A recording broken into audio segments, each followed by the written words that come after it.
हाँ भी radiation treatment बताया जाता है, लोगों के मन में डाउट्स हैं कि रेडिएशन तो खुद कैंसर कराता है, रेडिएशन से तो ऑर्गन डैमेज होता है, रेडिएशन तो कभी नहीं कराना चाहिए, मुंह बंद हो जाता है। कि रेडिएशन कैंसर के इलाज में एक क्योर है। रेडिएशन वो कर सकता है जो सर्जन नहीं कर सकता है। मिस इन्फॉर्मेशन स्प्रेड करने में बॉलीवुड का बहुत बड़ा रोल है। आप मुझे बताइए कि क्या ऐसा कुछ है कि किसी एक पर्टिकुलर मशीन पे कराएंगे तो 0 साइड इफेक्ट आएंगे? करें तो रेडिएशन से कुछ साइड इफेक्ट आते हैं, there is no doubt about that, बिल्कुल आते हैं।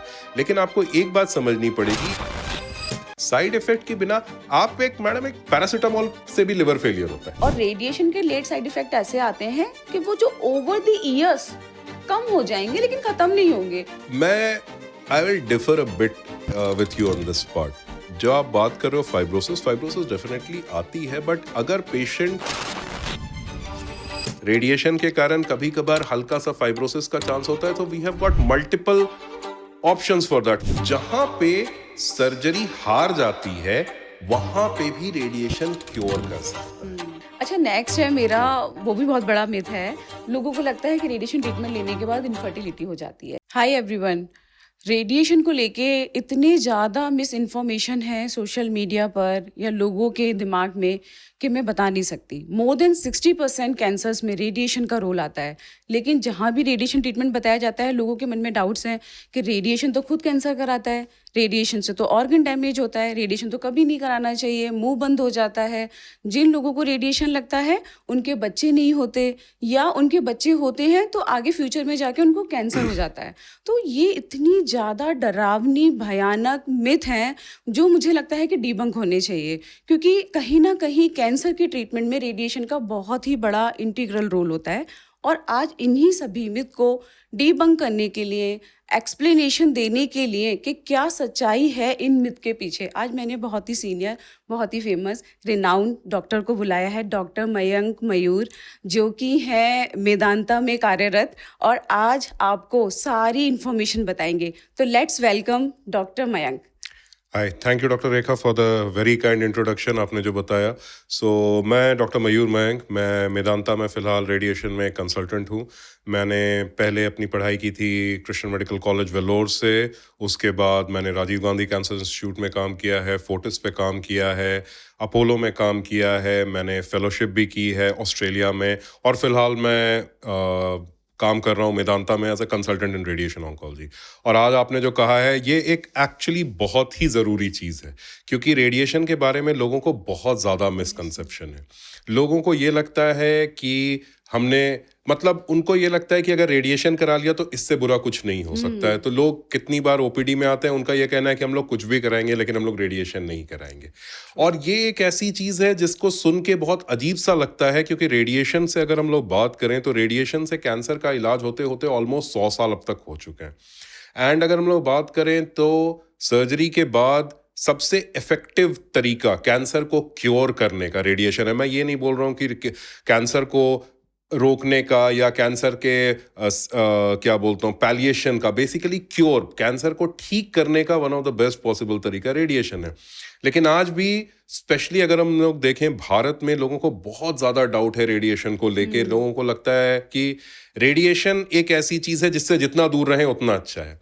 अब इसके पीछे बहुत सारे कारण हो सकते हैं, बट एक कारण जो मेरे को लगता है जो बहुत ज़्यादा इम्पॉर्टेंट है वो ये है कि आज तक रेडिएशन में, जैसे हर चीज में आप देखिएगा कि इवोल्यूशन आया है। अगर आप देखोगे तो पहले जो गाड़ियां होती थी वो बड़े बड़े 4 चक्कों की गाड़ियां होती थी, जिसको आप आगे गोल करके आप स्टार्ट करते थे और तब वो गाड़ी चलनी शुरू होती थी। उसमें झटके भी लगते थे। लेकिन आज के डेट में आप अपनी गाड़ी में बैठते हो, आप एक बटन से गाड़ी को स्टार्ट कर देते हो। सो दैट्स एन इवोल्यूशन जो पिछले 100-150 सालों में हुआ है। सेम तरीके से रेडिएशन के भी ट्रीटमेंट में, डिलीवरी में बहुत ज्यादा इवोल्यूशन हुआ है। और हम लोग जितने भी साइड इफेक्ट्स की आज भी बात करते हैं कि ये परेशानी होती है, ये परेशानी होती है, ये सब पुरानी चीजें हैं जिसको आज के डेट में, आज के मॉडर्न रेडिएशन प्रैक्टिसेस में एक्चुअली उनकी कोई जगह नहीं बनती है। सो व्हाट आई फील, आज आपने जो ये किया है, that's a very important thing, कि लोगों को, नॉर्मल पब्लिक को ये समझ में आना चाहिए कि रेडिएशन कैंसर के इलाज में एक क्योर है। रेडिएशन वो कर सकता है जो सर्जन नहीं कर सकता है। ठीक है। जिस चीज में सर्जन बोल देता है कि ये चीज इनऑपरेबल है, मतलब इसमें सर्जरी नहीं हो सकती है, वहां पे आप रेडिएशन से उसको ठीक कर दे सकते हो। इतनी खूबसूरत कोई इलाज आज तक कैंसर का बना ही नहीं है। लेकिन यस, तो होपफुली आज इस बातचीत से बिल्कुल। हम लोग कुछ इसमें एक्स्ट्रा लोगों को जानकारी दे पाएंगे एंड मे बी उनको इससे थोड़ी मदद मिलेगी। सो एक्चुअली क्या है ना, रेडिएशन को लेके नॉन मेडिकोस को तो आप छोड़ दो, मेडिकोस को भी कितना कम पता है। मतलब मुझे लगता है आपने भी बहुत ये फेस किया होगा हाँ, कि जब मैं right. कभी बताती थी ना कि I am a radiation oncologist, तो they got confuse with me like physiotherapy, है ना। मतलब मैं ये नहीं कह रही हूँ एक्चुअली कि डॉक्टर लाइक रेखा, आप बिल्कुल सही हो। आप खुद जानते हो कि जब हम लोग एमबीबीएस की पढ़ाई करते हैं तो उसमें रेडिएशन नाम के टॉपिक का कहीं पे हाँ, कोई अता पता चर्चा नहीं या होता। जिक्र ही नहीं होता है। बिल्कुल। रेडिएशन तो छोड़ दो, पूरे एमबीबीएस की पढ़ाई में कहीं कैंसर की पढ़ाई ही नहीं होती है। यस। तो किसी को कुछ नहीं पता है। इवन अगर हम लोग स्पेशलिटी की भी बात करें तो जब लोग एमडी या एमएस भी करते हैं तो उस समय भी कैंसर के बारे में किसी को नहीं पढ़ाया जाता है। तो जब तक आप कैंसर के बारे में पढ़ोगे नहीं, आप जानोगे कैसे कि उसका इलाज कितने तरीकों से होता है। और इसीलिए मेडिकल प्रोफेशनल्स को भी नहीं पता है कि कैंसर का सही इलाज क्या है। तो मैं जनरल पब्लिक की तो खैर बात ही कुछ और है, तो जनरल बिल्कुल पब्लिक को तो बिल्कुल ट्रू। कहानी से एक्चुअली पहले आपने जैसे कहा कि इतना एवोल्यूशन हुआ है, तो पहले ना रेडिएशन ऑन्कोलॉजी रेडियोलॉजी के साथ हुआ करती थी, बिल्कुल मेडिकोस की पोस्टिंग नहीं लगती थी। बिल्कुल मुझे याद है मेरा टाइम एमबीबीएस का, जब इंटर्नशिप में मेरी 15 दिन की जो होती ना माइनर सब्जेक्ट्स, उसमें जब पोस्टिंग लगती थी, तो जब मुझे 15 दिन जाना था कैंसर डिपार्टमेंट में, तो 15 दिन वो रेडियोलॉजी में भेज दिया गया। आई गॉट कंफ्यूज कि यहाँ तो स्कैन होते हैं, कैंसर पेशेंट का है। तो बहुत ज़्यादा आई थिंक लैगिंग है कि रेडिएशन ऑन्कोलॉजी ब्रांच के बारे में। तो थैंक यू सो मच। मुझे लगता है आज हम बहुत अच्छा डिस्कशन करने वाले हैं, इन्फॉर्मेशन देने वाले हैं। तो सबसे पहले तो हम शुरुआत करते हैं कि जो ये मिस इन्फॉर्मेशन है, उसके पीछे क्या रीज़न था और आज की डेट में वो कितना वैलिड है। जैसे कि लोग बोलते हैं कि रेडिएशन तो खुद कैंसर कराता है, तो उसका क्या रीज़न है, सेकेंडरी कैंसर स्पेशली। तो आप जो बोल रहे हो ना, बिल्कुल सही बात है। और ये मिस इन्फॉर्मेशन मैं पूरी तरीके से नहीं बोलूंगा। रीजन बिहाइंड दैट कि अगर ये इन्फॉर्मेशन लोगों के बीच है तो उसके पीछे कुछ तो कारण रहा होगा। ठीक है, राइट। तो जैसा मैंने आपको पहले एग्जांपल दिया था ना कि गाड़ियों में बहुत इवोल्यूशन हुआ, एरोप्लेन्स में बहुत इवोल्यूशन, हमारे फोन्स में कितना इवोल्यूशन हो गया। पहले हम लोग एक फोन वहां पे बंदा होता था, जाके गोल गोल घुमाते थे और फोन करते थे। आज के डेट में पूरी दुनिया हमारे एक मोबाइल फोन में आ गई है। तो इवोल्यूशन जो है वो हर चीज में हुआ। तो रेडिएशन में भी क्या हुआ कि पहले जो रेडिएशन के तरीके थे, बहुत ही क्रूड तरीके से रेडिएशन दिया जाता था। हमारे पास मशीन होती थी जिसको कोबाल्ट की मशीन बोलते थे, और कुछ और पुरानी मशीनें होती थी जो सीजियम की मशीनें होती थी, और कुछ मशीनें होती थी जो बस बीटा रेज देती थी। तो ये मशीन्स जो हैं, ये रेडिएशन जब देती थी तो ये इस चीज में डिफरेंशिएट नहीं कर सकती थी कि ट्यूमर कहाँ है, नॉर्मल चीज कहाँ है। पूरे जगह में हमने डिसाइड कर लिया कि रेडिएशन देना है। हाँ, इस पूरे के पूरे जगह में हमने रेडिएशन दे दिया। ठीक है, अब उसमें क्या है, ट्यूमर जो है, ट्यूमर के अगल बगल नॉर्मल चीजें भी होती हैं। तो उस समय हमारे पास ये तरीका ही नहीं था कि हम लोग ये डिफरेंशिएट करें कि हम लोग को ट्यूमर को बस रेडिएशन देना है और नॉर्मल चीजों को रेडिएशन नहीं देना है।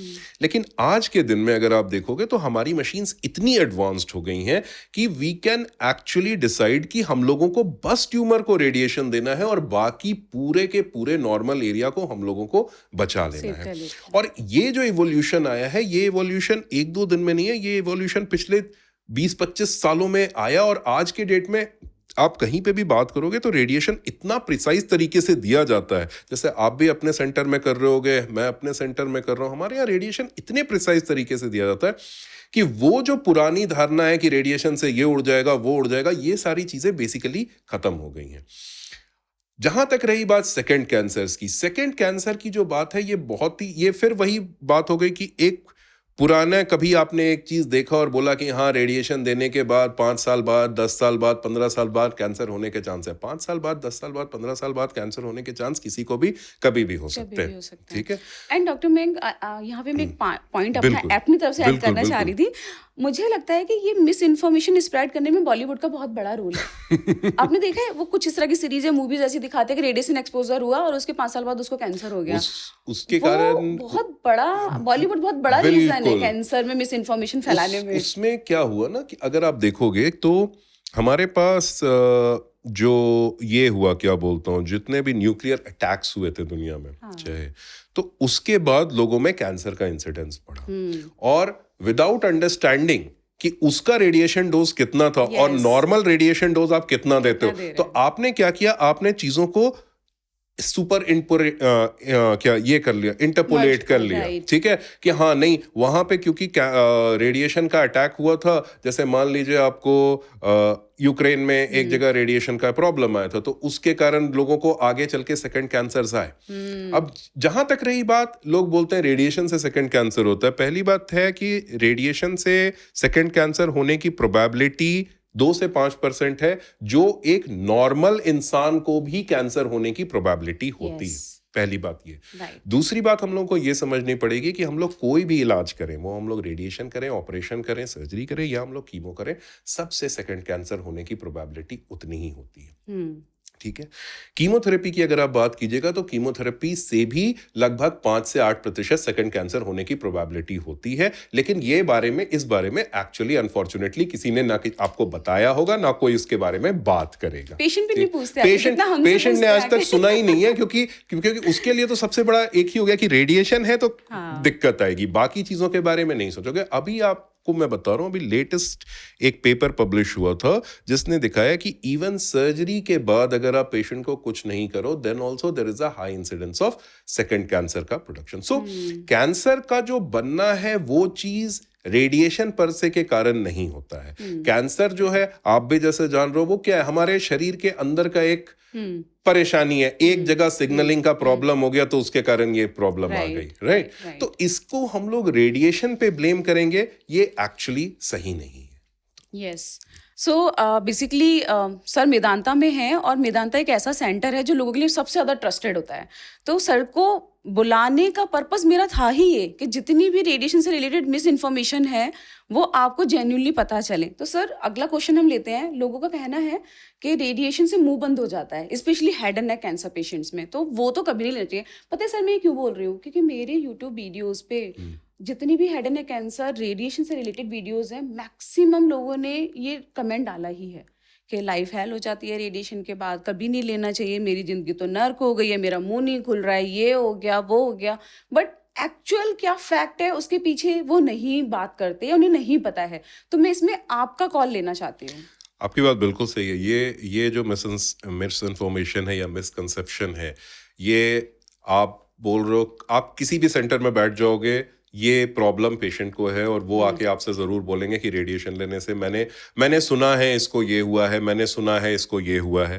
पहली बात तो है, मैं सारे दर्शकों को एक चीज़ बोलना चाहूँगा, सुने हैं पे मत जाइए, ठीक है, क्योंकि सुना है जो है वो एक थर्ड हैंड इंफॉर्मेशन है, किसी का फर्स्ट हैंड आपको नहीं मिलता है। आज आपको अगर मैंने कुछ बोला है, आप सेम चीज़ किसी और को सेम टू सेम नहीं बोलोगे। There is always going to be some change, थोड़ी सी चेंजेस आती हैं। और जब वो इन्फॉर्मेशन एक इंसान से दूसरे इंसान से और दूसरे इंसान से तीसरे इंसान में ट्रांसफर होती हैं, तो आप हमेशा उसमें कुछ चीजें अपने हिसाब से बढ़ाते हो, कुछ चीजें अपने हिसाब से घटाते हो, और वो जो आप चाहोगे वो सामने वाले को पता चलता है। पहली बात, सामने वाला भी डिफरेंट वे में ले रहा होता है, राइट। दूसरी बात है कि हम लोगों को दूसरे किसी के बीमारी से कंपैरिजन नहीं करना चाहिए, क्योंकि आप ये नहीं जानते हो कि उस इंसान की बीमारी का स्टेज क्या था, ये क्या था, वो क्या था। तो it is like comparing apples and oranges. आपको पता ही नहीं है कि ये क्या था और आप बोलोगे कि नहीं उसके चाचा के भतीजे के इसका ये हुआ था और उसने बोला उसको बहुत परेशानी हुई, ठीक है। तो पहली बात तो ये हम लोगों को करना नहीं चाहिए। दूसरी बात रही कि साइड इफेक्ट्स। हाँ, अगर हम लोग हेड एंड नेक कैंसर की बात करें तो रेडिएशन से कुछ साइड इफेक्ट आते हैं, there is no doubt about that, बिल्कुल आते हैं। लेकिन आपको एक बात समझनी पड़ेगी। पहली बात है कि हेड एंड नेक कैंसर्स में रेडिएशन उसका क्योर है, ठीक है। जहां पे आप ऑपरेशन करोगे, आप मान लो मैं ये वॉइस बॉक्स के कैंसर जिसको हम लोग लैरिंजल कैंसर की तरह से जानते हैं, अगर आप उसमें स्टेज 1, स्टेज 2, स्टेज 3 की हम लोग बात करें, उसका क्योर है रेडिएशन। क्यों है उसका क्योर रेडिएशन? क्योंकि अगर आप रेडिएशन नहीं कराओगे तो आपको, अगर आप ऑपरेशन कराओगे तो आपको वॉइस बॉक्स निकालना पड़ेगा। तो जिंदगी भर के लिए आप कभी अपनी आवाज में बोल नहीं सकते हो, नंबर 1। नंबर 2, जिंदगी भर के लिए एक परमानेंट यहाँ पर एक ट्रेकियोस्टोमी ट्यूब बन जाएगी, तो आपका जो भी सांस लेने का रास्ता है वो एक परमानेंट नली यहाँ पे बन जाएगी।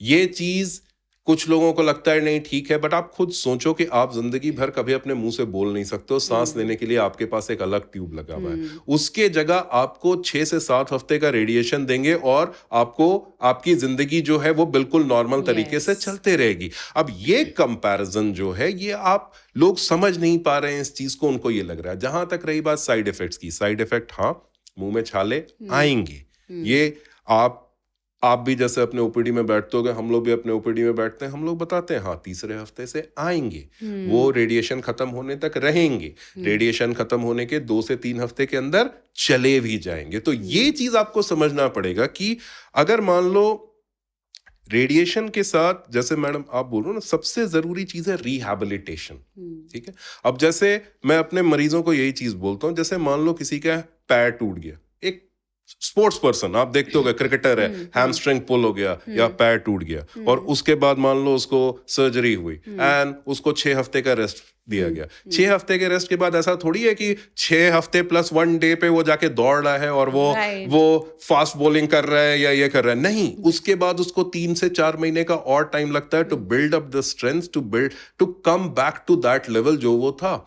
सेम वे अगर हम लोग रेडिएशन की बात करेंगे तो रेडिएशन खत्म होने के बाद आपको 4 से 6 महीने का रिहैबिलिटेशन चाहिए, जिससे आप उस रिकवरी पर आ पाओगे। अब अगर आप इसको कंपेयर करना करो चाहोगे एक बहुत नॉर्मल चीज से कि लाइफ में ये 3 से 4 महीने ज्यादा इंपॉर्टेंट की दिक्कत ज्यादा जरूरी है कि पूरी जिंदगी ज्यादा जरूरी है, ठीक। जहां तक आपका क्वेश्चन रहा मुंह खुलने का या बंद होने का, उसमें 2-3 फैक्टर है। पहली फैक्टर है जो लोग नहीं मानते हैं कि बहुत लोगों का मुंह पहले से ही छोटा हो जाता है तंबाकू के प्रयोग के कारण, ठीक है, जिसको हम लोग जानते हैं क्रिसमस पहले ही हो जाता है, तो उसमें आप कुछ करोगे नहीं करोगे उसमें कोई फर्क नहीं पड़ने वाला। दूसरे ग्रुप के लोग हैं जिनमें रेडिएशन के कारण कभी कभार हल्का सा फाइब्रोसिस का चांस होता है, तो we have got multiple options for that. We have got physiotherapy जो आपको करनी चाहिए, जिससे आप मुंह को आराम से खोल सकते हो। आज के डेट में छोटे छोटे अप्लायंसेस भी अवेलेबल हैं जो आप मुंह में डाल सकते हो और मुंह में डाल के आप अपने इसको एक्सरसाइज कर सकते हो। तीसरा, हेड एंड नेक में हम लोग बात करेंगे, मुंह सूखेगा। मुंह सूखता है क्योंकि हाँ आपको थोड़ा सा रेडिएशन के कारण थोड़ा सा ये दिक्कत आती है। मुंह सूखने के कारण आपके मुंह में बार बार इन्फेक्शन होने का चांस होता है, उसके कारण मुंह का कुल्ला कीजिए, सिंपल है। उसका कोई उसमें कोई बहुत मतलब उसमें कोई बहुत बड़ा आपको कुछ खरीद के लाने की जरूरत नहीं है, कुछ करने की जरूरत नहीं है। मुंह को साफ रखिए, मुंह का कुल्ला करते रहिए, आपको इन्फेक्शन नहीं होगा। सो डॉक्टर का काम है आपको 10 मिनट के लिए 15 मिनट देख के लिए बता सकता है। 24 घंटे में से 10 मिनट डॉक्टर आपको देख रहा है, 23 घंटे 50 मिनट आप अपने घर पर हो, आप अपने घर वालों के साथ हो। तो जहां पे डॉक्टर आपको एक चीज बोल रहा है, आपको अपने तरफ से भी थोड़ा सा इनिशिएटिव लेना चाहिए, and that actually helps patients a lot, क्योंकि जो पेशेंट्स उसको फॉलो करते हैं रिलीजियसली, उनका कोर्स ऑफ ट्रीटमेंट और उनका फॉलो अप और उनका रिहैबिलिटेशन इज मच बेटर जिन कॉन्ट्ररी टू वो मरीज जो उसको नहीं फॉलो कर। बिल्कुल, मुझे लगता है ना ये सबसे ज्यादा जो प्रॉब्लम वाली बात है ना वो ये है कि पेशेंट को प्रॉपर काउंसलिंग नहीं होती during the course of the radiation treatment starting. अगर उन्हें बता दिया जाए ये चीजें होंगी और इनको आप ऐसे से क्योर कर सकते हो, ठीक है, तो मुझे लगता है काफी हद तक साइड इफेक्ट ग्रेड कम हो जाएगा, बट साइड इफेक्ट आएगा। अच्छा डॉक्टर साहब, जैसे कि आप मेदांता में हैं, हर तरह की मशीन यू हैव है ना, तो आप मुझे बताइए कि क्या ऐसा कुछ है कि किसी एक पर्टिकुलर मशीन पे कराएंगे तो जीरो साइड इफेक्ट आएंगे? क्योंकि मुझे बहुत से लोगों ने पूछा है ये कि क्या ऐसी कोई मशीन है जिससे हम ट्रीटमेंट लें कैंसर के लिए, कोई साइड इफेक्ट ना आए रेडिएशन का? जीरो तो किसी में नहीं आ सकता। आप किसी भी मशीन को यूज करोगे, जीरो नहीं आ सकता। देखिए सबसे बड़ी प्रॉब्लम है कि लोगों को रेडिएशन के बारे में बहुत ज्यादा मिसकंसेप्शन है। हाँ। लोगों को सब लगता है पता नहीं रेडिएशन दे रहे हैं क्या कर देंगे। बहुत लोग आके पूछेंगे, आपसे भी आके पूछते होंगे कि रेडिएशन ले लिया तो आप घर वालों के साथ बैठ के खा सकते हैं या नहीं खा सकते हैं, बच्चों के साथ बैठ सकते हैं या नहीं बैठ सकते हैं। तो अब प्रॉब्लम है कि लोगों को ये नहीं समझ में आता कि रेडिएशन है क्या। तो रेडिएशन तो जैसे मैं अपने मरीजों को बहुत सिंपल तरीके से बोलता हूँ, रेडिएशन कुछ नहीं है, एक्सरे। वही एक्सरे है जिससे आप छाती का एक्सरे करा रहे हो या सीटी स्कैन करा रहे हो। तो अगर आप छाती का एक्सरे कराने के बाद घर में जाके लोगों के साथ बैठते हो और खाना खाते हो और बच्चे को गोद में लेते हो, तो रेडिएशन लेने के बाद आप ऐसा क्यों नहीं कर सकते हो? ठीक है। अब बहुत बार क्या है कि लोग इसको कंफ्यूज कर देते हैं पेट स्कैन के साथ, क्योंकि पेट स्कैन के बाद बोला जाता है 24 घंटे आपको बच्चों से दूर रहना है, लोगों के साथ खाना नहीं खाना, क्योंकि पेट स्कैन एक अलग तरह का स्कैन है जिसमें आप एक रेडियो एक्टिव डाई एक बंदे के अंदर इंजेक्ट कर रहे हो। और उस डाई का शरीर से निकलने का एक समय होता है जिसके कारण ये एक इंस्ट्रक्शन दिया जाता है। एंड रेडियोएक्टिव आयोडीन थेरेपी से या भी, वही मैं तो न्यूक्लियर मेडिसिन हाँ। में आप डाई इंजेक्ट कर रहे हो, वो मरीज के अंदर रेडिएशन है। लेकिन आज के डेट में the beauty of modern radiation, जो हम लोग रेडियोथेरेपी में जो हम लोग रेडिएशन यूज कर रहे हैं, रेडिएशन एक्सपोजर पेशेंट का बस उसी समय तक है जब वो मशीन के अंदर है। उस समय ना आप अलाउड हो, ना मैं अलाउड हूं, ना कोई और अलाउड है, बस मरीज रहेगा और पेशेंट रहेगा। उसके पहले और बाद पेशेंट को कोई फर्क नहीं पड़ता, he can just live a normal life, जैसा वो कर रहा है वो करे, कोई परेशानी की बात नहीं है। सो ये पेशेंट्स को समझना बहुत जरूरी है कि रेडिएशन जो है वो एक ऐसी चीज नहीं है कि कहीं फैलेगी या कुछ होगी। सिंपल एक्सरे है, जाइए कराइए, आ जाइए, कुछ नहीं है, 10 मिनट का ट्रीटमेंट है, हो जाएगा। और मेरा मानना तो है आप कोई भी ट्रीटमेंट लीजिए, अगर इफेक्ट है तो साइड इफेक्ट जरूर होगा। अब उस साइड इफेक्ट को आप कैसे मैनेज करें डिपेंड्स ऑन यू। बिल्कुल, साइड इफेक्ट के बिना आप एक पैरासिटामोल से भी लिवर फेलियर होता है, बिल्कुल ठीक है। तो डिपेंड करता है कि आपने क्या किया। हमारे यहाँ हमारे ओवरऑल इंडिया की अगर मैं बात करूंगा, the first doctor is the pharmacist. ठीक है, लोगों को अच्छा लगे बुरा लगे, but the first doctor is the pharmacist, ठीक है। तो आप सबसे पहले, अगर कुछ भी हो जाता है, सर्दी खांसी बुखार कुछ भी हो जाता है, आप सबसे पहले दवा दुकान वाले के पास जाते हो, आप बोलते हो सर्दी खांसी बुखार हुआ है, और उसने आपको दवाई दी और आप उसको बिना सोचे समझे खा लेते हो, बिना इवन उससे पूछे कि भैया इसके साइड इफेक्ट होंगे नहीं होंगे, क्या होगा क्या नहीं होगा, क्योंकि आप उस पर इतना भरोसा करते हो।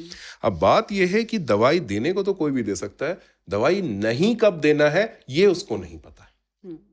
ओके, और मान लो जब उसमें प्रॉब्लम है कि कुछ चीजों में कुछ दवाइयां नहीं देनी चाहिए, वो चीज फार्मासिस्ट को तो नहीं पता है, तो उसने कुछ दे दिया, आपने वो ले लिया, आपको प्रॉब्लम आ गई, उसके बाद आप डॉक्टर के पास आओगे और उसके बाद आप बोलते हो कि इसके इतने साइड इफेक्ट हो गए, मैं इसका क्या करूं, अब मेरे को ठीक कर दो। ठीक है, अब किसी भी चीज के साइड इफेक्ट्स हैं, ठीक है, जैसे दवाओं के साइड इफेक्ट है, रेडिएशन के भी साइड इफेक्ट है, बट ये साइड इफेक्ट कोई ऐसा नहीं है जिससे आपकी जिंदगी में बहुत परेशानी आएगी। There are multiple precautions which have to be taken. जैसे अगर मैं हेड एंड नेक कैंसर की बात करूं, मुंह को कुल्ला करते रहो, अच्छे से मुंह की सफाई रखो, वो सबसे इंपॉर्टेंट चीज है। आप जितना उसको करोगे उतना आपके मुंह में इन्फेक्शन कम होंगे, उतना आपका ये होगा। बाकी अगर हम लोग बात करेंगे, अगर हम लोग कभी किसी को पेल्विक रीजन में रेडिएशन देते हैं, हम लोग हमेशा बोलते हैं कि आप अपने पानी जितना हो सकता है उतना पियो। आपको यूरिन में अगर जलन आ रही है या पानी पीते रहो, और कुछ करने की जरूरत नहीं है। That's the best possible way to do it. So effect है, साइड इफेक्ट है, एंड यू शुड एक्चुअली, आपको अपने डॉक्टर से रेगुलरली मिलके उसको डिस्कस करते रहना चाहिए, जिसमें वो आपको सही चीज बता सके कि अभी इसके लिए हम लोगों को क्या करना चाहिए और किस प्रकार से राइट। जैसे कि मोस्टली साइड इफेक्ट तो वही होते हैं जो मैनेज हो जाते हैं, लेकिन एक और नेग्लेक्टेड पार्ट है nutrition. Head and neck cancer में बहुत ज़्यादा नेग्लेक्टेड एक्चुअली, है ना, क्योंकि मुंह का कैंसर हुआ, खाना पीना पेशेंट ने छोड़ दिया, साइड इफेक्ट आने लगे, म्यूकोसाइटिस हो गई, फिर छोड़ दिया, राइट। तो जब तक बॉडी में न्यूट्रिशन नहीं होगा, इम्यूनिटी नहीं होगी, इन्फेक्शन होगा, तो कहीं ना कहीं वो सब एडिटिव हो जाता है। तो उनको लगता है सारा सब कुछ जो हो रहा है ना वो सिर्फ रेडिएशन की वजह से हो रहा है। बिल्कुल, आप बिल्कुल सही बोल रहे हो। और उसमें क्या हो जाता है ना, पेशेंट्स को ये लगता है कि, और हमारे यहाँ बहुत सारी चीजें टैबू मानी जाती हैं। सबसे पहले है कि अगर नाक से ट्यूब लगा दिया तो नहीं, अब घर कैसे जाएंगे, परिवार वाले क्या बोलेंगे, अगल बगल वाले क्या बोलेंगे, मोहल्ले वाले क्या बोलेंगे। बात यह है कि अगर आपके शरीर में खाना पीना सबसे जरूरी चीज है, ठीक है, आपका शरीर खाने पीने के कारण चल रहा है। अगर आप खाना पीना 4 दिन नहीं खाओगे तो आप खुद देखोगे कि आप बेड में पड़ जाओगे। तो सेम चीज है। अब रेडिएशन के दौरान, स्पेशली अगर हेड एंड नेक का हम लोग रेडिएशन दे रहे हैं, तो यहाँ पे मुंह में छाले आएंगे ही। और मुंह में अगर किसी को भी छाले आए हैं, तो मुंह में छाले आने के बाद अगर आप कुछ गर्म खाने की कोशिश करोगे या तीखा खाने की कोशिश करोगे, तो जब आप नॉर्मल छालों में नहीं खा सकते हो तो आप इसमें भी नहीं खा सकते हो। तो आपको अपने डाइट को अकॉर्डिंगली चेंज करना होता है। आपको आइडियली एक डाइटिशियन से मिलना चाहिए, और डाइटिशियन से मिलके एक प्रॉपर डाइट चार्ट लेना चाहिए कि हम लोग को कितना चाहिए। आज के डेट में रेडिएशन के दौरान आपको प्रोटीन भी एडिक्वेटली चाहिए, आपको कार्बोहाइड्रेट भी चाहिए, एंड फैट भी चाहिए। ऐसा नहीं है कि आपको फैट नहीं चाहिए। अब बहुत सारे मरीजों के साथ मैंने देखा है, जो बहुत कॉमन है, आपने भी देखा होगा, कि वो नमक खाना छोड़ देते हैं। ओके क्यों? एक तो नमक मुंह में लगता है, दूसरा बहुत लोगों को बीपी होता है, तो उन्होंने बोला होता है कि पहले से हमने बोला हुआ था, हमारे डॉक्टर ने बोला हुआ था बीपी है तो नमक मत खाओ। रेडिएशन के दौरान आप नमक खाना छोड़ दोगे, आपका जो सोडियम लेवल है वो डाउन हो जाता है। उसके बाद वो मरीज आता है कि मेरे को चक्कर आ रहा है, मेरे को फटीग है, और बहुत सारे मरीजों को अनफॉर्चुनेटली सोडियम लेवल इतना कम हो जाता है कि उनको दौरे भी आ जाते हैं and they need to be admitted for sodium correction. So यहां पर मैं बोलूंगा कि we need to be very vigilant, और मरीजों को भी अपने खाने पीने के हिसाब से, मतलब एक डाइटिशियन से मिलना चाहिए और अकॉर्डिंगली खाने पीने को अपना ये करना चाहिए। रेडिएशन के दौरान बहुत ज्यादा weight loss is not acceptable, maximum 10% of weight loss, उससे ज्यादा वी डोंट से कि शुड हैपन। बिल्कुल। बट एक्चुअली क्या होता है ना, जितने भी साइड इफेक्ट आपने बताए एक्यूट हैं, सारे मैनेजेबल है ना, अगर प्रॉपर गाइडेंस उन्हें मिले और पेशेंट का विल पावर इतना स्ट्रांग हो, वो उसको फॉलो करे। लेकिन जब हम लेट साइड इफेक्ट की बात करते हैं, जैसे मैं वो चीजें बता रही हूँ जो मुझे आई हैं डायरेक्टली पेशेंट से, और मुझे लगता है कि आपसे बेस्ट पर्सन नहीं होगा इस टाइम डिस्कशन के लिए। तो जैसे कि मुझे बहुत से लोगों ने बोला पेशेंट कैंसर फ्री है, राइट, एंड पेशेंट का कंप्लेंट है कि मुझे बहुत ज़्यादा टाइटनेस है इस पूरे हिस्से में हेड एंड नेक कैंसर के बाद। वो उस चीज़ के लिए बहुत परेशान रहते हैं, ड्राइनेस ऑफ माउथ के लिए बहुत परेशान रहते हैं। तो अक्सर जो मैं उन्हें बोलती हूँ, मैंने कहा देखो तुमने कैंसर जैसी बीमारी को हराया है, और रेडिएशन के लेट साइड इफेक्ट ऐसे आते हैं कि वो जो ओवर द ईयर्स कम हो जाएंगे लेकिन ख़त्म नहीं होंगे। तो you have to make a balance with those side effect. I will differ a bit with you on this part. जो आप बात कर रहे हो फाइब्रोसिस डेफिनेटली आती है, बट अगर पेशेंट अपने एक्सरसाइजेस को टाइमली शुरू कर दे तो आप फाइब्रोसिस के इंसिडेंट्स को बहुत कम कर सकते हो। ये जो कड़ापन आता है या यहाँ पर जो एक सूजन आ जाती है, तो मैं हमेशा इस पेशेंट्स को ये चीज बोलता हूँ कि देखो ये कंप्लीटली पेशेंट के ऊपर है। जैसे हमने पहले भी बात की, rehabilitation, treatment is not the only thing. After treatment we need proper rehabilitation. Ideally अगर आप बात करोगे तो rehabilitation के एक अलग ये होना चाहिए, डिपार्टमेंट होना चाहिए जहाँ पे पेशेंट को जाके हम लोगों को ये चीज़ करना चाहिए, ठीक है। अब जैसे आप बात करोगे ब्रेस्ट कैंसर के पेशेंट की, ब्रेस्ट कैंसर के पेशेंट में सर्जरी करते हो, आप लिम्फ ग्लैंड्स निकाल देते हो। लिम्फ ग्लैंड्स निकालने के बाद आप देखोगे कि उसका हाथ सूज जाता है। वो हाथ सूजने के कारण आगे चल के that itself can cause cancer. ये चीज बहुत कम लोगों को पता है। ये चीज आज के डेट में किताबों से भी हमने हटा दी है। पहले हमारी किताब में होता था कि हाँ वो होता है, आज के डेट में हमने किताबों से भी हटा दिया कि छोड़ो, किसी लिम्फोसार्कोमा किसी को मत बताओ, छोड़ो, कोई फर्क नहीं पड़ा। बट क्या है और उसका उपाय क्या है? कुछ नहीं, exercise, simple exercises. So head and neck cancer में हाँ, ऑपरेशन के बाद आप बोलोगे, बहुत सारे पेशेंट को होता है हाँ ऑपरेशन हो गया, ये जगह बहुत कड़ी लग रही है, या यहाँ पर देखो इतना ये आ गया, टाइटनेस आ गया। बिल्कुल आएगा, कोई दिक्कत नहीं है, लेकिन आप ये करो, आप जितना अपने शरीर में अगर आप एक चीज को नहीं यूज करोगे तो डिसयूज एट्रोफी किसी भी मसल की हो जाती है, और अगर आप उसको यूज करोगे तभी वो मसल फिर से काम करना शुरू करता है। जहां तक रही बात मुंह सूखा रहने की, that is something which mostly patients have to live with until and unless, देखिए हम लोगों को भी पता है with the new technologies ये इंसिडेंट्स बहुत कम हो गया है। ऐसा नहीं है, और धीरे धीरे करके वापस भी आ जाता है। लेकिन हाँ, वापस आने में स्पेशली मुंह का पूरा वो थूक वापस आने में कुछ लोगों में 1.5 साल, कुछ लोगों में 2 साल, कुछ लोगों में 3 साल का भी टाइम लगता है। तो उसमें है कि भाई ये मुंह को अच्छे से साफ रखो, कुल्ला करते रहो, पानी पियो। अगली चीज जो आपने बोली, which patients have to really understand, you are defeating a life threatening disease. आपने एक ऐसे चीज को हरा दिया जिससे जिंदगी खत्म हो जाती। उसके जगह अगर कोई 2% का साइड इफेक्ट है, which is not going to affect that much, आपके जिंदगी में ऐसा कुछ नहीं है कि उसके कारण पूरी जिंदगी उधर की उधर आ जाएगी। सो वो थोड़ा सा तो I think so patients should also understand and do something on this. Actually, सबसे ज्यादा नेग्लेक्टेड पार्ट मैं कहूंगी हेड एंड नेक कैंसर में ना, रिहेबिलिटेशन ही है। माउथ ओपनिंग एक्सरसाइज कोई नहीं करता, कोई माउथ ओपनर नहीं खरीदता, और जिनको बताया जाता है वो भी नहीं लेते। और उसके बाद सबसे अच्छी बात है कि आप देखोगे कि उनको आप पूछोगे, अच्छा आप बीड़ी सिगरेट का इस्तेमाल करते हो? हाँ, कल ही तो छोड़ी थी। ठीक है, और उसके बाद फिर ट्रीटमेंट खत्म होने के बाद, हाँ अभी बस शुरू किया है, अभी नहीं, एक ही पीना पड़ रहा है या ये तो ये हमारे साथ दिक्कत ये है कि हम लोग उन चीजों के इंपॉर्टेंस को नहीं समझते। और जिस चीज़ का आप इम्पोर्टेंस नहीं समझ रहे हो, आप उस चीज़ को रिपीट अगर करते जाओगे तो एक बार मौका मिलेगा, 2 बार मिलेगा मौका, बार तो आपको मौका नहीं मिलेगा नहीं, उस चीज़ कितना से। मैंने भी देखा है, कितने सारे पेशेंट कैंसर फ्री होने के बाद जब फॉलो अप में आते हैं ना, तो उनके फैमिली मेंबर्स बता रहे होते हैं कि मैम इन्होंने दोबारा वीडियो शुरू कर दी, प्लीज आप बता देना, डरा देना, ये कर देना। मुझे लगता है कि सेकंड लाइफ मिली है उसके साथ, उसके बाद भी आप कैसे कर सकते हो? मैडम अब वही बात है ना कि अब अगर कोई एक उम्र पर आके अगर वो डिसीजन वॉलंटरली ले रहा है तो आप उसको पकड़ के कुछ चेंज भी कहाँ कर सकते हो, सिंपल सी बात है। सो दैट इज समथिंग विच आपको खुद समझना पड़ेगा, कोई आपको समझा नहीं सकता, आपको खुद समझना पड़ेगा। If you feel like doing it आप करोगे, नहीं है तो राइट।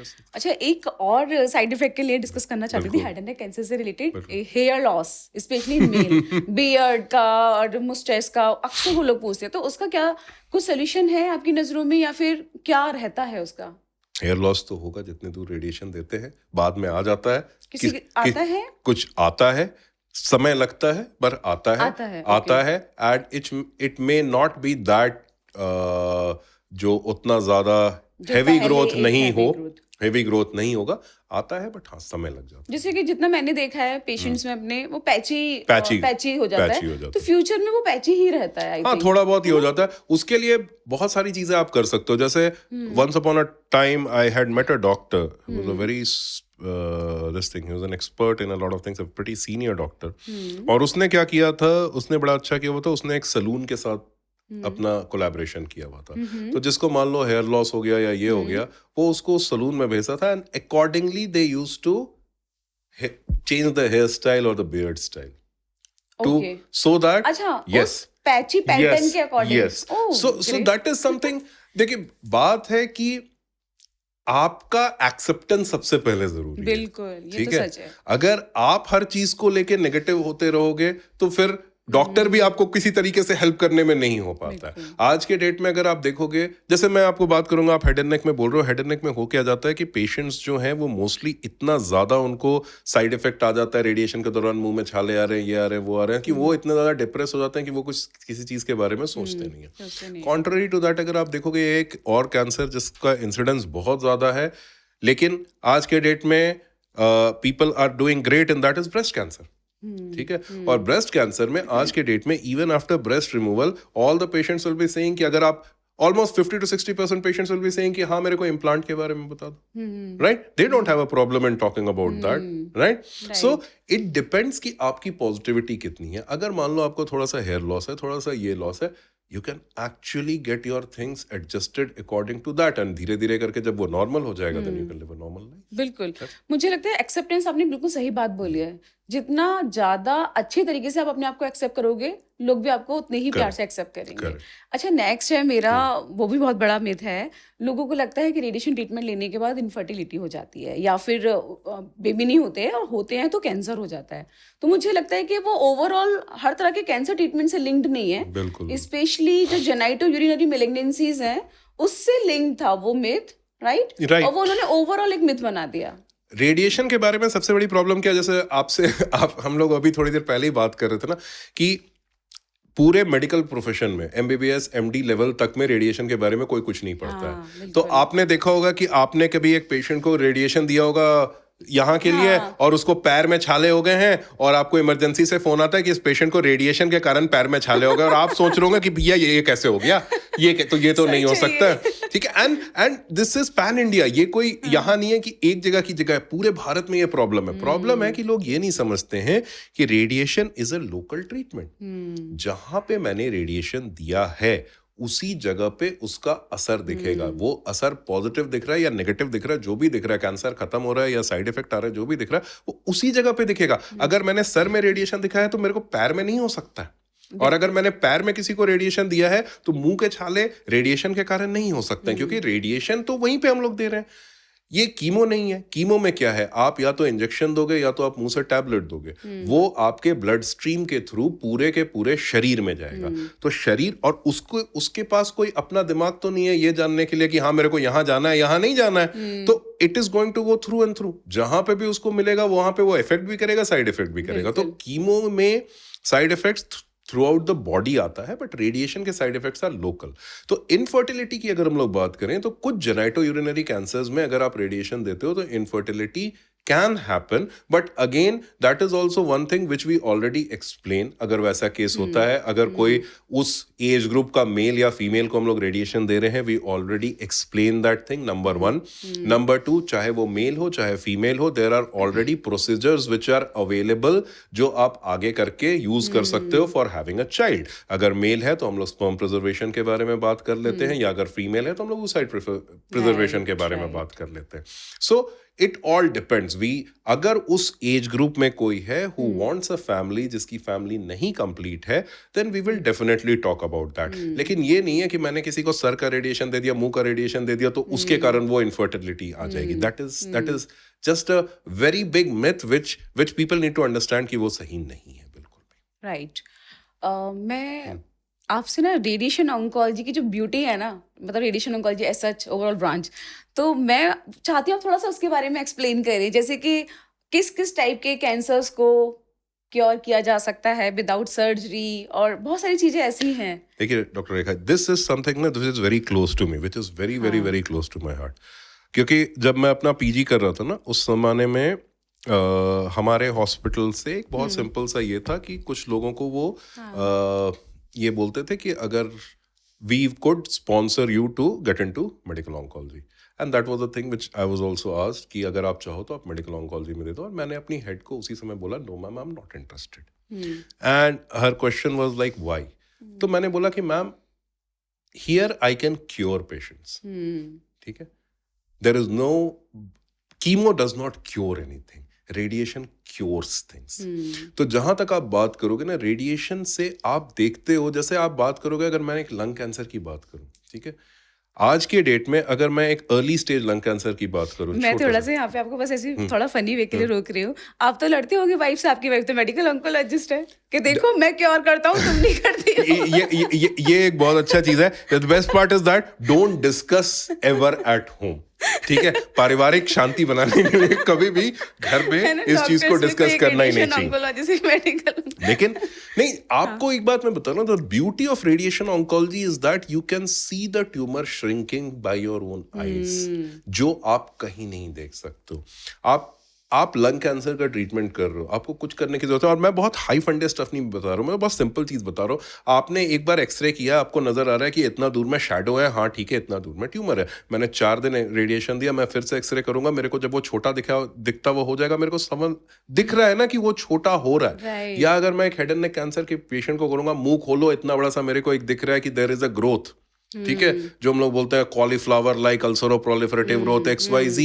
मैंने 2 हफ्ते रेडिएशन दिया और वो गायब हो गया। मरीज को भी नजर आ रहा है, मेरे को भी नजर आ रहा है। या अगर किसी को यहाँ पे एक सूजन है, जो नोड्स होते हैं हमारे, आपको भी नजर आ रहा है, मेरे को भी नजर आ रहा है। The beauty is that you can cure patients and you can continuously see that thing. बहुत लोगों को ये होता है, आप स्कैन कब करोगे, ये कब करोगे, वो कब करोगे। सब चीज का एक अपना टाइम होता है, राइट। बट जो चीज आपको सामने नजर आ रहा है और जो क्योरेटिव है, उसको आप क्यों छोड़ोगे, नंबर 1। नंबर 2, मैंने जैसा आपको पहले भी बोला, बहुत सारी चीजें हैं जो सर्जन बोल देगा कि इट इज एन इनऑपरेबल डिजीज, ठीक है। बिकॉज अब जैसे मान लो हेड एंड नेक का कैंसर हो गया, अब मान लो टेरिगॉइड प्लेट इन्वॉल्वमेंट हो गई है। टेरिगॉइड प्लेट को कोई भी सर्जन नहीं काट सकता है, क्योंकि अगर वो टेरिगॉइड प्लेट को काटेगा तो उसके बाद फंक्शनैलिटी पूरी खत्म हो जाएगी। तो इसी के लिए pterygoid plate is basically a surgically inoperable disease, ठीक है। बट क्या रेडिएशन से is it not curable? It is still curable, right. So जहां पे सर्जरी हार जाती है, वहां पे भी रेडिएशन क्योर कर सकता है, नंबर 1। मुझे सबसे ज्यादा अच्छा रिजल्ट और मैं कहूंगी ब्यूटी ऑफ रेडिएशन लगती है ब्रेन ट्यूमर्स में, है ना? ब्रिलियंट। अब आप बात करो ना, आप लोगों को बोलते हैं ना कि नहीं ये हो जाता है, वो हो जाता है। रेडिएशन अगर इतना ही प्रॉब्लमैटिक ब्रांच होता तो जो ब्रेन ट्यूमर्स में जो स्टीरियोटैक्टिक रेडियो सर्जरी जो बनी, वो एक रेडिएशन ऑन्कोलॉजिस्ट ने थोड़ी किया था, वो तो एक न्यूरोसर्जन था, ठीक है। So the father of radio surgery is a neurosurgeon. क्यों? क्योंकि उसको पता था कि जो चीज मैं सर्जरी से नहीं हटा सकता हूं, जिस चीज का मैं सर्जरी से क्योर नहीं कर सकता हूं, उस चीज का क्योर रेडिएशन में, ठीक है। और आज के डेट में भी अगर आप देखोगे deep seated brain tumours, benign brain tumours, जिसमें आपको नॉन इन्वेसिव कुछ नहीं करना है, आपको एक छोटा सा चीरा तक नहीं लगाना है और वो ट्यूमर खत्म हो जाएगा। सीरियसली ओके, मुझे गूज़बम्स हो रहे हैं आप खुद ब्यूटी ऑफ सोचो, रेडिएशन सुन के। आप जैसे we have got one of the most advanced machines in the world, cyber knife, जिससे हम लोग ब्रेन का ट्रीटमेंट करते हैं। एंड आप खुद सोचो कि पेशेंट को 2 या 3 दिन का हमने ट्रीटमेंट किया and he is completely disease free. Can you imagine किसी और तरीके से आपने चीरा नहीं लगाया, आपने कुछ नहीं किया और वो ट्यूमर खत्म हो गया। Right. And it is not only that, there are multiple things. लोग बोलते हैं आपने हमारे एक बहुत फेमस एक्टर हुआ करते हैं, क्या नाम है, Salman Khan. Okay, so he suffered from something known as trigeminal neuralgia. ठीक है, बहुत मतलब अनकंट्रोलेबल पेन होगा, यहाँ पर आप कुछ भी खा नहीं सकते हो, कुछ भी बोलोगे तो पूरा ये एरिया में ये है। What is the treatment for trigeminal neuralgia? 1 day of radiation. Yes. And he also received it. He did not receive it in India. वो एक अलग बात है, उसने यूएस जाके लिया, बाकी हम लोग यहाँ पे देते हैं। So आपको ये चीज समझनी होगी कि जो चीज का कहीं और क्योर नहीं है, उस चीज का क्योर है radiation. That is the beauty of this branch. और why should we leave such a beautiful branch? मेरा ये कहना है कि we should be proud of what we are doing and we should actually say it cures. And when it cures, I am proud of that thing. Absolutely true. मतलब radiation oncology में patient treat करके एक proud feeling आती Yes, है। a sense of gratification कि we have done something good. Right. And जो brain stem के पास tumours होते हैं, छोटे बच्चों में होते हैं, मतलब मतलब आप सोचो सर्जरी करना, स्कल खोलना, ट्यूमर निकालना, उसके बाद भी कितनी ज़्यादा फिजिकल कॉम्प्रोमाइज हो जाते हैं पेशेंट को, चलने में प्रॉब्लम, बोलने में प्रॉब्लम। रेडिएशन करके पेशेंट को कितना अच्छी और लाइफ मैम, दे सकते हैं। वही बात है ना कि आप प्रॉब्लम है कि हमारे यहाँ समझ की गलती है। लोगों को लगता है रेडिएशन देंगे तो कुछ दिक्कत आ जाएगी, विदाउट इवन। सबसे बड़ी प्रॉब्लम है कि जैसा आपने बोला ना कि लोग आके मिलते नहीं है, समझने की कोशिश नहीं करते हैं। एक बार आए, आके मिले, समझने की कोशिश करें, then we will be more than happy to say कि हाँ, आप रेडिएशन से क्या क्या कर सकते हो। अब जैसे बहुत सारी बीमारियां ऐसी होती हैं जिसमें आप देखोगे radiation and surgery both are almost equivalent. Yes, ठीक है, ये आपने बिल्कुल सही बोला। And people have a lot of doubts. हमारे पास भी बहुत सारे मरीज आते हैं।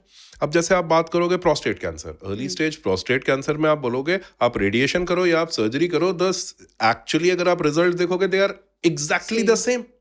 ठीक है, so how should you decide? अब पेशेंट का भी एक क्वेश्चन सही है, मेरे लिए भी एक क्वेश्चन सही है, आपके लिए भी एक क्वेश्चन सही है, और हर पेशेंट कंफ्यूज्ड है। वो आके ये पूछता है कि नहीं, मेरे को सर्जन ने तो बोला कि मैं रोबोटिक सर्जरी कर दूंगा। रोबोटिक सर्जरी बड़ा नाम भी लगता है, अच्छी चीज है, सही बात है, नहीं बड़ी चीज है रोबोटिक सर्जरी करो। साइबर नाइफ भी बड़ा है। नहीं, साइबर नाइफ बड़ा है। Cyber knife is robotic radio surgery, so we have to understand that is robotic radio surgery. But robotic surgery अब आज के डेट में, द थिंग इज दैट आज के डेट में everything has got a brand. ठीक है, आप हर चीज का एक ब्रांड देखते हैं। मैंने ये लिया तो ये किस ब्रांड का है, ये लिया तो ये किस ब्रांड का, तो अगर मैंने सर्जरी भी कराई तो वो ब्रांडेड सर्जरी होनी चाहिए। तो robotic surgery is a branded surgery. बताने में अच्छा लग रहा है, रोबोटिक सर्जरी मतलब सामने वाले को भी बोलने में अच्छा लग रहा है ना कि हाँ, मैंने रोबोटिक सर्जरी कराई है, मैंने और कुछ इधर उधर कुछ नहीं कराया, मैंने रोबोटिक सर्जरी कराई।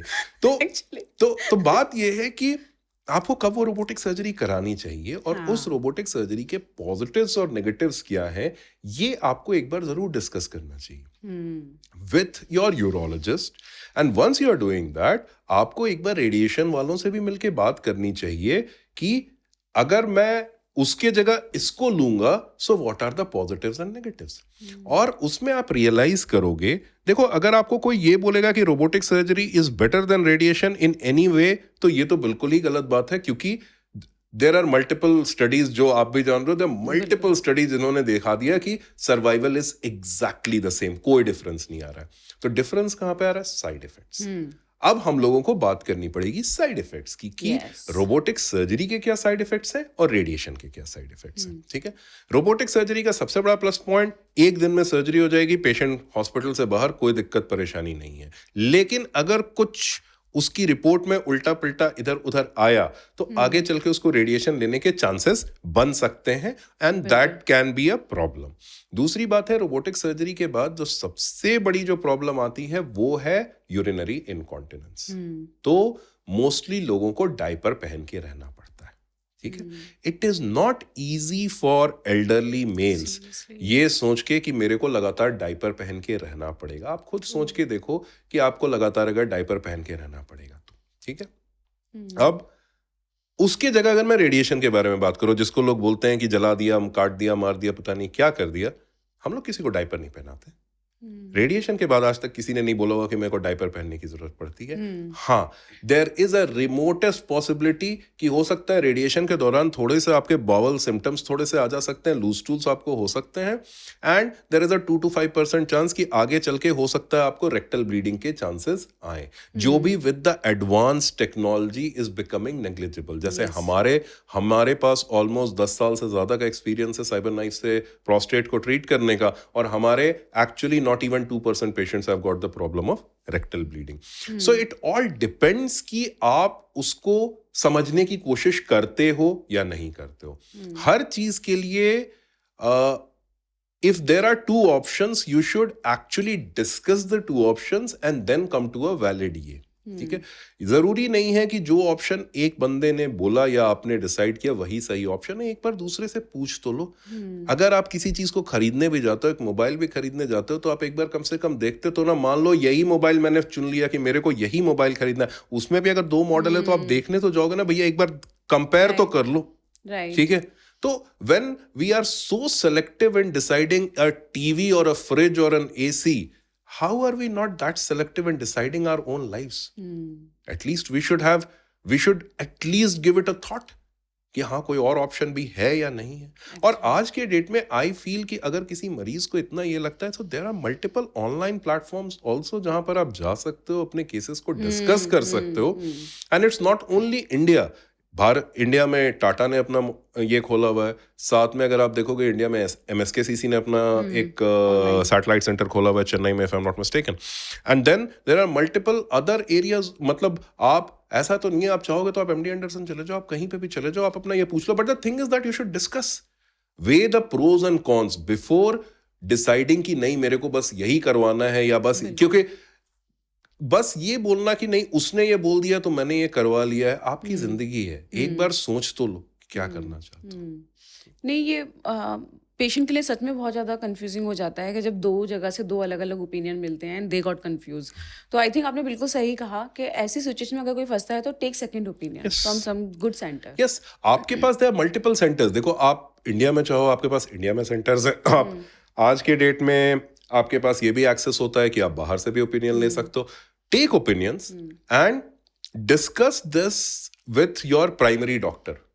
आप बात करो उनसे, आप उनको बोलो मेरे को इसने ये बोला. देखिए आज के डेट में कोई भी डॉक्टर ऐसा नहीं है जो आपको बोलेगा कि नहीं मैं आपको इस बारे में बात नहीं करूंगा. पुराने जमाने में फिल्मों में दिखाया जाता था कि डॉक्टर आया बोल दिया अब ऐसे दवा नहीं दुआ की जरूरत है.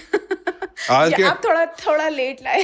नहीं मैं बता रहा हूं. तो ये आज के डेट में कोई भी डॉक्टर आपको ये नहीं बोलेगा कि दवा नहीं दुआ की जरूरत है. ठीक है. और ना कोई डॉक्टर है कि वो एक बड़ा सा डब्बा लेके आएगा और देखेगा पता नहीं उसने स्टेथ लगाया नहीं लगाया, क्या किया क्या नहीं किया. सो Bollywood has portrayed us in a very bad way. I completely agree. Especially cancer. Everything. Medical profession को बॉलीवुड ने खराब किया. अब किसी को जो एक बहुत सुपर हिट मूवी मानी जाती है अमिताभ बच्चन और राजेश खन्ना की, ठीक है, उसमें जो कैंसर है वो कैंसर नॉन एग्जिस्टेंट कैंसर है. आप कोई क्या कर सकता है. वो डायग्नोसिस ही नहीं है. किसी किताब में वो डायग्नोसिस नहीं है. ठीक है. लेकिन पूरा भारत जानता है उसको, क्योंकि राजेश खन्ना उसके कारण मरा था और अमिताभ बच्चन उस मूवी के कारण हिट हो गया था. तो अब ये जो प्रॉब्लम है कि when you are portraying a particular this thing, you need to at least understand and take an opinion from the experts. Okay, and experts are people who are actually trained in that. आप गाड़ी भी अगर कराते हो तो आप expert mechanic से दिखाते हो. ऐसा थोड़ी किसी भी राह चलते से आपने दिखा लिया. उन चीजों में आप बहुत पर्टिकुलर हो. लेकिन अपने इसमें हो जाता है कि चलो ठीक है ना, उसने ये बोल दिया, उसके चाचा के ताई के मामू ने बोला था कि नहीं वैसे हो जाता है तो सही हो जाता है. तो एक्चुअली डॉक्टर साहब ये वीडियो जो देखेगा, ये पॉडकास्ट जो सुनेगा, वो नेक्स्ट क्वेश्चन पता है क्या करेगा? कमेंट मुझे स्पेशली कि डॉक्टर साहब मेदांता में बैठे हैं इसलिए क्वालिटी ट्रीटमेंट दे रहे हैं, but what about those people who can't afford these places? Like middle class, poor class, हम तो जा ही नहीं सकते, हम तो मतलब गवर्नमेंट वाले लोग हैं, कहाँ से हम पे करेंगे? तो what is your call for those people? No, I will say one thing कि people are competent. पहले बात आपको ये समझनी होगी, आप ये नहीं है कि बस मेदांता में कोई है तो वही कॉम्पिटेंट है और कहीं और कोई बैठा हुआ है तो वो कॉम्पिटेंट नहीं है. This is not correct. Okay, people are competent and competent people are available everywhere. ठीक है. दूसरी बात है कि आज के डेट में most of the centres are using very specialised techniques. But आपको एक बात समझना पड़ेगा which is very very very important is, आप जिस भी डॉक्टर के पास जा रहे हो आप एक बार उससे बात करके एसेस करो. Don't go only by the name कि ये हॉस्पिटल है, क्योंकि मशीन बेस्ड ट्रीटमेंट आपको एक बात समझनी पड़ेगी कि रेडिएशन की जब मैं बात करूंगा मशीन बेस्ड ट्रीटमेंट है. ठीक है. तो हमारे पास बहुत सारे पेशेंट इस चीज को लेके आते हैं कि सर क्या है, रेडिएशन तो लेना है सर, मशीन पे ट्रीटमेंट होनी है सर, यहां ना लेके सर घर पे ले लेते हैं, क्या फर्क पड़ रहा है. ओके, आपको एक बात समझना पड़ेगा, जो मैं एक बहुत सिंपल एग्जांपल देता हूं कि फरारी जो है वो माइकल शूमाकर भी चलाता था और उसके बाद भी बहुत सारे ड्राइवर आए. ठीक है. It was only Michael Schumacher who could make Ferrari win those 8 और 12 दिस थिंग, और कोई नहीं कर पाया. So it is always the driver which is important, not the car. Okay, you have to understand this. It is not the machine which is important. It is the man or the person behind the machine which is much much much more important. अब बहुत simple, इसलिए तो मैं बोलता हूँ मेरे example बहुत simple. तो मैं कार का लूंगा, आपने गाड़ी खरीद ली भैया, आप अलग तरीके से चलाओगे, आपका दोस्त अलग तरीके से चलाएगा, कोई और अलग तरीके से चलाएगा. सो गाड़ी तो सेम है. ठीक है. So it is not the car which is important. It is the man behind. You can have the best possible vehicle. आप देखोगे, आप जा रहे हो हाईवे में, a person is riding a BMW और वो 40 किलोमीटर प्रति घंटे के स्पीड पे पूरे रोड को ब्लॉक करके चल रही है. आप क्या कर सकते हो? आप कुछ नहीं कर सकते. But that car is competent of going even to 300 kilometre per hour. पर कोई बंदा अगर 40 किलोमीटर प्रति घंटे पे चला रहा है और रोड के बीचों बीच चला रहा है उसको, आप उसका कुछ नहीं कर सकते. Right. So it is not about buying a particular machine. It is about the people and who are capable enough of running the machine. And for that you need to talk to people. You need to understand कि हाँ वो कितना competent है. वो चीज देखिए, वो चीज जो है ना, आप जब किसी से बात करोगे ना तो आपको वो समझ में आ जाएगा ग्रेजुअली कि वो बंदा या बंदी जो है, are they competent enough of that part or not. जहां तक रही बात कि आप मेदांता में ट्रीटमेंट लेना है या मैक्स में ट्रीटमेंट लेना है या अपोलो में लेना है या मेरे को कहीं और लेना है, देखिए आज की डेट में मोस्टली अगर आप देखोगे सरकार ने बहुत सारी चीजों को बहुत स्ट्रीमलाइन कर दिया है. And Indian government is actually trying कि लोगों को हर जगह क्वालिटी ट्रीटमेंट मिले, and people are trying to give quality treatment. So I will not say that finance is the only deterrent जिसके कारण कि पैसों के कारण दिक्कत आ रही है. अगर आपको परेशानी, आप आके मिलिए तो let us first sort it out. आप आके मिलिए. अगर आप यही सोचोगे कि नहीं मेरे को आके मिलना ही नहीं है, तो फिर तो खैर नहीं. जब भी मुझे बोलते हैं ना, मैं हमेशा बोलती हूँ कि there are so many options. आजकल तो इतनी अच्छी अच्छी गवर्नमेंट की स्कीम्स आ गई हैं, लोगों को उनके बारे में पता ही नहीं है, और वो ये माइंडसेट कर लेते हैं नहीं वी कांट अफोर्ड ट्रीटमेंट. वो ट्राई क्या मतलब सोचते ही नहीं है कि जाके at least we should try. At least वही हो ना, एक बार. There is nothing wrong in trying. क्या होगा, ज्यादा सामने वाले नो बोल देगा, बिल्कुल, और क्या हो सकता है. लेकिन उससे ज्यादा तो कुछ नहीं हो सकता ना. So there is nothing wrong in trying. You should always, एक बार तो एक शॉट देने में बनता है, उससे क्या फर्क पड़ता है. आई थिंक आपने बहुत ही अच्छा एक्सप्लेन किया, और मेरे लिए भी बहुत ज़्यादा लर्निंग थी. बस यहाँ पे लास्ट क्वेश्चन बनता है इस पॉडकास्ट का कि पैलिएटिव इंटेंट से, या मैं कहूँ स्टेज 4 कैंसर में रेडिएशन का क्या रोल है? ये इसके लिए ना हम लोग 2-3 घंटे का और पॉडकास्ट कर सकते हैं एक्चुअली, अगर आप बात करोगे तो. ठीक है. क्योंकि जो चीज हम लोग स्टेज 4 बोल रहे थे ना, वो चीज बदल गई है आज के डेट में. And we have to start understanding कि आज के डेट में हर बीमारी में स्टेज 4 डज नॉट मीन कि वो क्योरेबल नहीं है. ठीक है. एक जमाने में ये था कि किसी को हो गया कि स्टेज 4 की बीमारी है तो अब तो उसकी जिंदगी खत्म हो गई, 6 महीने में हो गया, ऊपर जाने का बात आ गई. लेकिन आज के डेट में वो नहीं है. वी आर अंडरस्टैंडिंग कि हर बीमारी अलग तरीके से काम करती है. एक चीज होता है जिसको ट्यूमर बायोलॉजी बोलते हैं, और स्टेज 4 में भी क्योर पॉसिबल है. सो स्टेज 4 में radiation can be used for cure and also for palliation, दोनों जगह में आप यूज कर सकते हो। अगर एक ऑलिगोमेटास्टेटिक डिजीज है जो आज के डेट में it is becoming a big paradigm, अगर आप कहीं पे भी जाओगे तो only thing which is going on is oligometastatic. अब वो ऑलिगो प्रोग्रेसिव है, ऑलिगो रिकरेंट है, there is a huge this thing on it and I am not going to go into the details, क्योंकि वो मैंने बोला ना वो 3 से 4 घंटे का एक अलग एक ये बन जाता है। बट एनीवेज, अगर एक ऑलिगोमेटास्टेटिक डिजीज है आज के डेट में, द इंटेंट, वो चौथे स्टेज की डिजीज है, but the intent is not कि मैं उस मरीज को पैलिएटिव इंटेंट से ट्रीट करूंगा। मेरा इंटेंट अभी भी क्योरेटिव है। क्यों? क्योंकि हमने देखा है कि इस तरह की बीमारियां जो हैं वो क्योर हो जाती हैं, वो फ्रैंकली मेटास्टेटिक तरीके से नहीं बिहेव करती। पहली बात ये। दूसरी बात है कि आपको ये बात समझनी होगी, हम लोग बहुत खुश होते हैं कि कीमो देते जा रहे हैं, जैसा पहला लाइन हो गया, दूसरा लाइन हो गया। मैं जिस समय मैं खुद पीजी कर रहा था, एक पेशेंट आती थी हमारे पास, उसने 35 लाइन कीमोथेरेपी लिए हुए थे और चल रही थी, कोई बात नहीं, चल रहा है, चलते जा रहा है। तो बात यह है, आपको एक बात समझनी होगी कि हर चीज की टॉक्सिसिटी होती है। जैसे आप हमने कुछ दिन पहले भी बात की है, तो ऐसा नहीं है कि कीमोथेरेपी बिल्कुल एकदम गंगा जल की तरह अमृत है कि आप पिलाते जाओ उसका कोई साइड इफेक्ट नहीं आएगा। ऐसा नहीं होता, हर चीज की साइड इफेक्ट्स है। We have to understand that, okay. And another very good concept which is coming up is giving a drug holiday.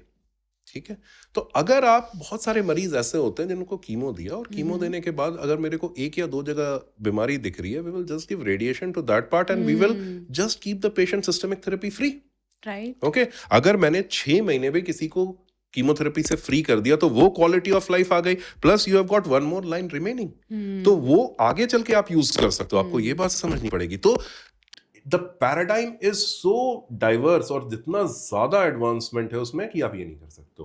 This is one spectrum of it. The other spectrum of stage 4 is pure palliation, और pure palliation is also something जहां पे radiation से better कुछ नहीं काम करता है। क्योंकि अनफॉर्चुनेटली अगर किसी को इंट्रैक्टेबल बोन पेन्स है, किसी को हड्डी में दर्द है, तो उसमें आप कुछ भी कर लो रेडिएशन छोड़ के, और कोई भी चीज उस हड्डी के दर्द को नहीं कंट्रोल कर सकती है।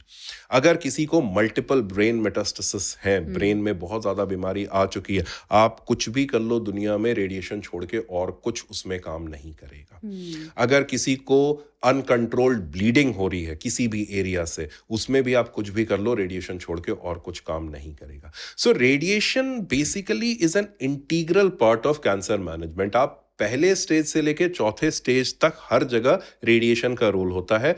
वो क्योर के लिए भी है, वो कंट्रोल के लिए भी है, और वो आगे चल के पैलिएशन के लिए भी है। इट डिपेंड्स कि आप उसको कब किस तरह से यूज कर रहे हो। और आई थिंक कि पेशेंट्स को भी उस चीज के बारे में, मतलब instead of getting a phobia, आपको एक बार आके मिलना चाहिए, बात करना चाहिए। हम लोग जैसा करते हैं, जैसे हमारे पास बहुत सारे मरीज आते हैं जिनको कुछ डर रहता है या ये रहता है, तो हम उनको बोलते हैं आप आइए, आप आके मशीन तो देखिए एक बार, before jumping to a conclusion आप आके देखिए तो कि क्या है, कैसे है, उसके बाद आप बात कीजिए।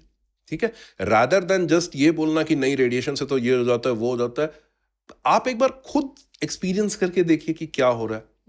देखो, no one wants to anyone to go through cancer, but अगर आपको unfortunately if someone or your near or dear ones is suffering from that, एक बार आके मिलना चाहिए, एक बार आके बात करनी चाहिए। कहाँ पे कौन हेल्प कर जाएगा आपको रियली नहीं पता होता इस चीज के बारे में। सो बेसिकली मैं ऑलरेडी इतना ज़्यादा रेडिएशन पे कंटेंट बनाती हूँ, and thank you doctor Mayank. मेरा आपको बुलाने का पर्पस पता यही था कि एटलीस्ट जो मेरी टारगेट ऑडियंस है, जो रेडिएशन के रिगार्डिंग इतना क्वेश्चंस, निगेटिव और पॉजिटिव दोनों तरह के क्वेश्चंस आते हैं, तो मेरा आपको बुला के लोगों तक मैसेज पहुँचाने का पर्पस यही था कि उन्हें जो एक्चुअल फैक्ट है रेडिएशन के रिगार्डिंग वो पता चले, रेडिएशन कितना इफेक्टिव ट्रीटमेंट मॉडलिटी है फॉर कैंसर पेशेंट्स वो उन्हें पता चले।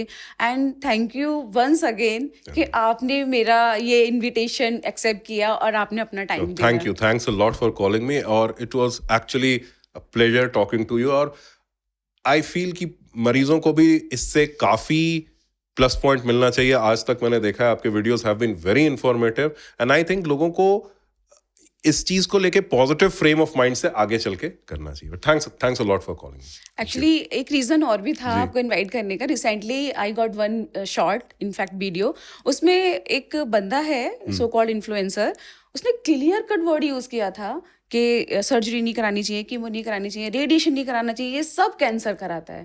तो आई वाज थिंकिंग कि लोग और उसको बहुत अप्रिशिएट कर रहे थे। परेशानी है ना डिग्री? कि कोई डिग्री नहीं। नहीं, परेशानी है ना, आपको एक चीज बता रहा हूँ, अगर मैं आज बाहर जाके लोगों को बोलूं कि मैं हर चीज का इलाज बिना किसी दवाई के कर दूंगा तो मेरे आगे लाइन लग जाएगी। एक इलाज जो आपको भारत में 10,000 का हो जाएगा, यही इलाज अगर आप वेस्ट में कराने जाओगे तो आपको लगभग 2 से 5 लाख रुपए का खर्च होगा। सेम ट्रीटमेंट, कोई डिफरेंस नहीं आने वाला है।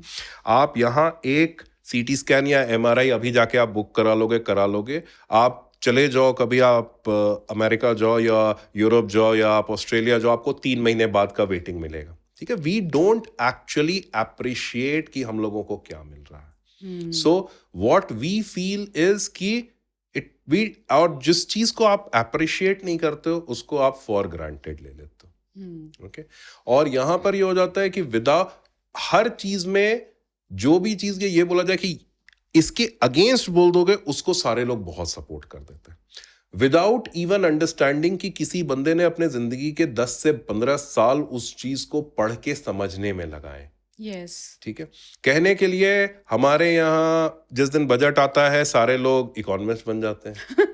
ठीक है, जिस दिन हमारे यहाँ इलेक्शन के रिजल्ट आते हैं सारे लोग पॉलिटिक्स के एक्सपर्ट बन जाते हैं। ठीक है, जिस दिन मतलब क्रिकेट इंडिया जीत जाती है उस दिन सारे लोग उसके एक्सपर्ट होते हैं, जिस दिन हार जाती है उस दिन भी एक्सपर्ट हो जाता है। सो हम लोगों का ये है कि it is for us, we want publicity and we want name and fame.